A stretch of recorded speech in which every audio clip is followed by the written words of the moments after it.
back to the series of videos on investigating and learning from the core practicals in science. This next experiment we're going to be looking at is investigating osmosis. We're going to do that using potatoes. Now, before we do the actual practical, let's make sure you really understand what osmosis is. Osmosis is the movement of water, and it's the movement of water in and out of a cell across a semi-permeable membrane. And it does that moving from a less concentrated area to a more concentrated area or solution. So if you look at this image here, you can see there is one sugar molecule on this side and four sugar molecules on this side. So this side is less concentrated. This side is more concentrated. And the water will move from the less concentrated side to the more concentrated side. And you can see that is what's happened here. Water moves from a highly concentrated solution, a low concentrated solution to a more concentrated solution.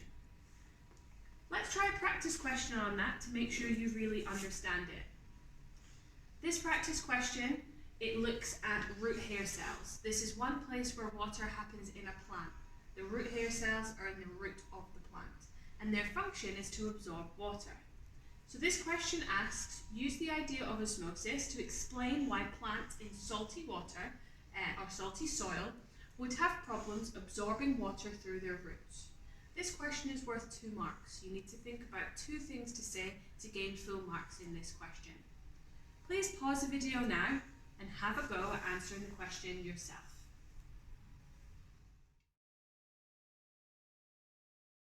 Welcome back. Let's have a look to see if your answers are correct, how many marks you would get. Don't worry if you didn't get full marks or didn't get any marks. You're here to learn from your mistakes, that's fine. So, mark number 1, you need to mention that you know what osmosis is.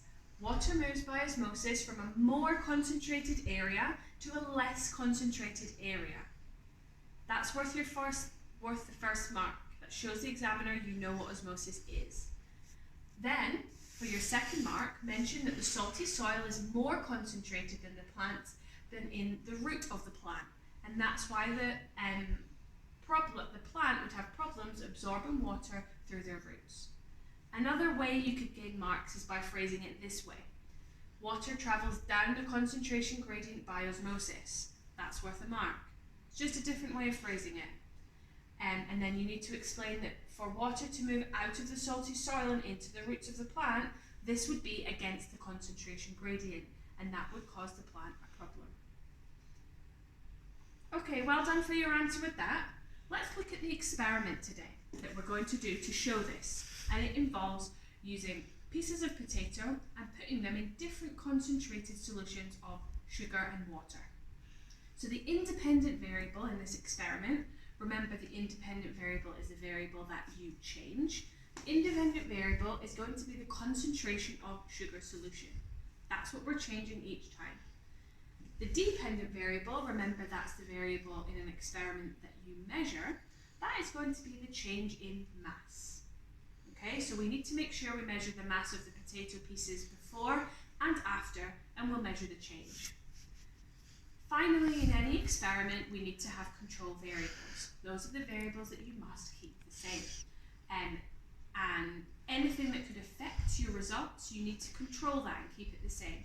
So in this investigation, the shape and size of the potato need to be the same, the volume of solution needs to be the same, and the time that we leave it in our solution needs to be the same. Okay? So let's have a look at our experiment now. Here is the star of the show, our potato, and what we are going to do is we are going to cut 6 equal sizes of potato, and we're going to keep the same shape by using this borer. So the way you do this, I'll just show you one just now, is you cut into it using the borer, and it's a bit fiddly, you might not get it first time, but that's fine. Once you have your 6 pieces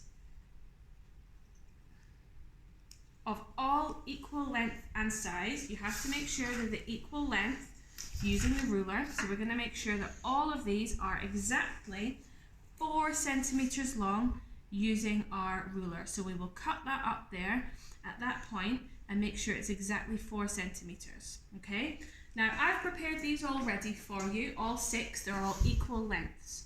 And what we're going to do now is we're going to put in our different solutions into our different test tubes. So you can see around here that we've got these all labelled up ready. And you can see that we'll start with water.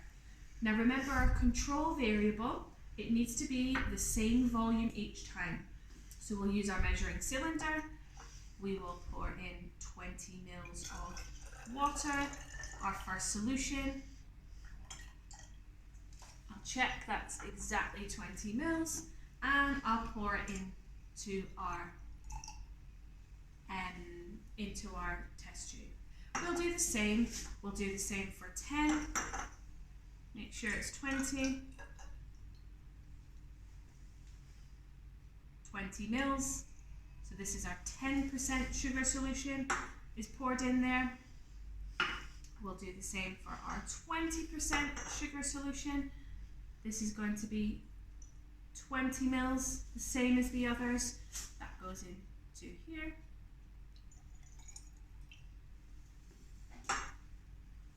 But we're now to our 30% sugar solution, so this is our third. In here.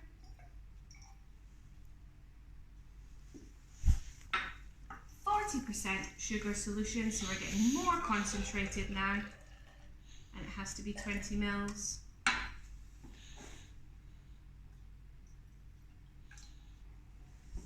And 50%, this is our highly concentrated sugar solution. Now what you should be doing is thinking to yourself, when we place the potatoes into these different solutions, are they going to lose any water or are they going to gain any water? Is the water going to move into the potato or out of the potato, depending on the solution that it's in? Now, what we need to make sure we do as well is we need to make sure that we measure the mass of the potato before and after, okay? So we're going to measure the mass of the potato before and after. Okay, so we have our 6 equal lengths of potato. They're all 4 centimeters. Now here is a mistake that many students make before they do this practical.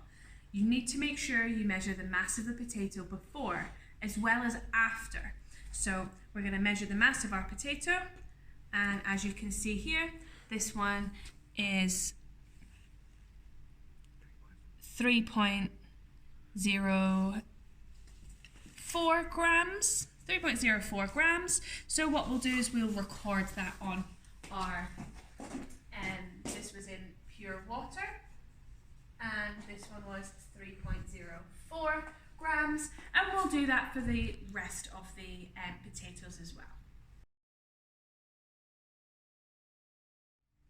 Okay, so as you can see, we've now done the same for all of the others, and we've got very similar mass as you would expect because they're all the same shape and size, so that's great. And now what we're going to do is we're going to put the potatoes into our solutions, okay? So we're going to pop them in. Remember, they have to be in for the same length of time. You might be restricted in a lesson, you might only have 20-30 minutes to do this experiment, but for best results, leave it overnight. So we pop them in, and we are going to leave these overnight, and we will join you again tomorrow. Now, what you should do is take a look at our different solutions, and I would like you to predict what you think will happen to the mass of the potato in each solution. Now you know about what happens with osmosis. So please pause the video now, and we'll join you again with our results. Welcome back. Now I'm sure you're very excited to see the results of what has happened to our potato overnight. We have weighed the mass of them already, but I've left one to show you how to do it yourself, okay? So if you come round, join me over at the desk here. We are going to measure the mass of the potato at 50%. So I'm just going to tip the water out. And one thing, this could be an exam question and it's a mistake that lots of students might make. Water can affect the result here. We need to make sure that we've dried off the potato so we don't include the mass of any excess water in our results. So we tip our potato out and we make sure that we dry it off and we record the mass on our mass balance here. So it's as you can see, 2.43 grams, and we'll add that to our set of results here. Okay, now we have the mass before, we have the mass after.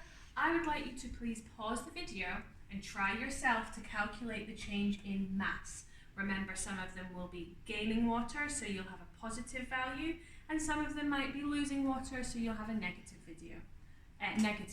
value. Please pause your video now and let's check if you get the same answers as me. Welcome back. Hopefully you've had a chance to do some nice calculations. Please remember you can use your calculator for any of the questions that you're given in your GCSE science exams. You should be taking one in with you. So if we look at our results here, you can see this potato that was in pure water has gained the most mass, and the potato that was in 50% sugar solution, a highly concentrated sugar solution, has lost mass. And the potato that was in 30% has not changed at all. So that tells you that the concentration of sugar inside our potato must be about 30% sucrose, 30% sugar. If we look at the one in water, it's gained mass. Now, if you think about it from our description earlier, that makes sense because water is going to move from the less concentrated area into the more concentrated area. There is no sugar at all in our pure water, so we have no sugar molecules. So what's going to happen is the water is going to move to the area where there is more sugar molecules, which is inside our potato, and that's why it gains mass.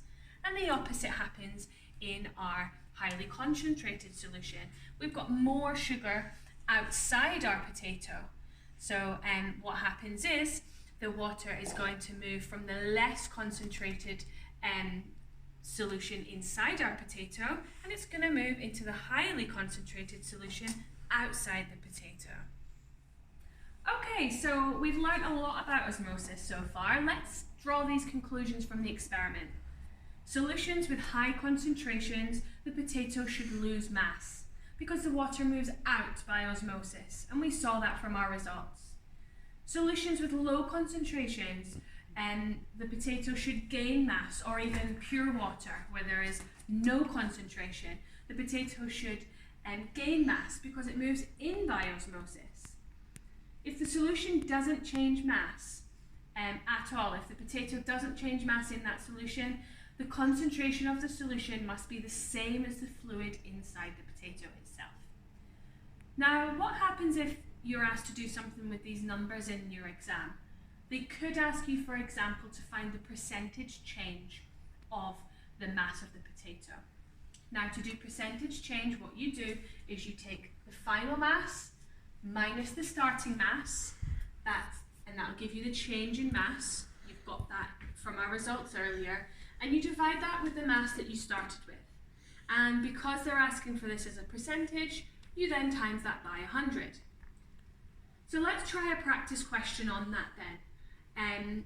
Let's say we have a group of potato cubes placed in sucrose solution and we left them for just an hour. The cubes weighed 13.3 grams at the start, 11.4 grams at the end, and you're asked to calculate the percentage change in mass. This question is worth 2 marks. What you need to do is you need to first find the change in mass here. Final mass minus starting mass. That was 13.3 minus 11.4. That gives us 1.9. Let's see if you can do the rest by yourself. Pause the video. Welcome back. Let's see if you got the right answer. Now we have the change in mass. What you need to do is divide that by your starting mass, We started with 13.3, so we divide that. That gives you 0.14. But we are not finished yet. At this point, you will have gained a mark. But you need to turn this into a percentage, so you times your answer by 100. The potato has changed by 14%, and that's a decrease by 14%. Thank you for watching. I really hope that's helped you understand osmosis using the practical a little bit more. Feel free to look through any of the other experiments.